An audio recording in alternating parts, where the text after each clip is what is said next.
So it is now pretty well established and pretty well agreed upon that cutting emissions is in theory the right thing to do. What's a lot less clear is not just how we do it, but crucially who should be doing what, and importantly as well, how exactly are we going to pay for it? So first of all, let's just take a look at where we're at. Post this big economic recession we've had, this huge shock to the economy.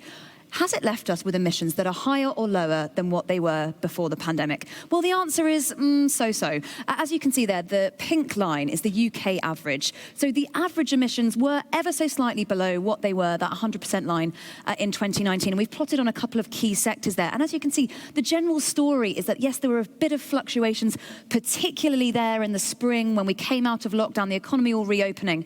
But things were sort of roughly what they were. The key outlier and exception, as you can see in the orange there, aviation. Emissions in that sector significantly down, but of course we all know that wasn't necessarily by design, but because of the restrictions that sector was labouring under. Now, a lot of people said that as we were pumping billions into the economies, different countries doing that to recover from the pandemic, this would have been a really good excuse, a really good opportunity to invest in more green. And did countries do that? Did they use this opportunity to make their recovery spending green spending? So essentially what we've done along the bottom line here is the percentage of COVID recovery spending in different countries that was green spending. Up on this axis here, essentially the proportion of a country's GDP that the spending was. And as you can see, there are a couple of countries, Belgium, Canada, who really did prioritise green spending as part of their recoveries. But the larger economies, particularly those as well, who were very hard hit by the pandemic, not so much. And essentially, I think what this is showing us is that when chips were down, when times were hard, it is difficult to prioritise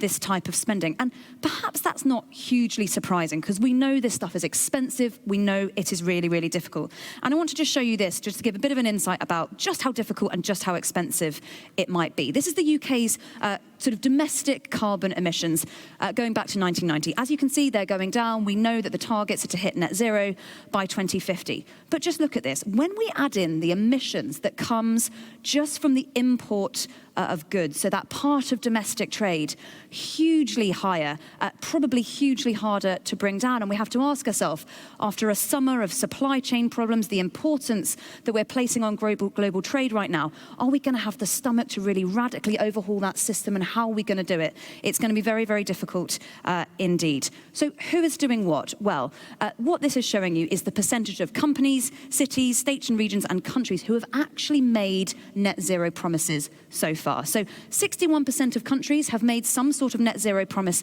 But look, companies, only 21% of the 2,000 largest companies in the world have made a net zero pledge at all. However, when you look at the quality of the net zero pledges that have been made by countries and companies, slightly different story. This big chunk in the yellow here from the countries essentially shows us that of those net zero promises that have been made, a lot of them are just at that stage of proposal or discussion.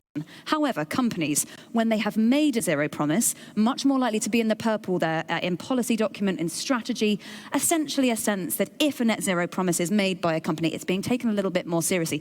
Worth just pointing out that orange bit there, companies have actually achieved more of their net zero promises as well, but still at pretty low levels. So huge problems, huge challenges, not just in terms of what to do, but how to prioritise it, and very crucially, as I said as well, who's going to pay for it. Sam, thank you.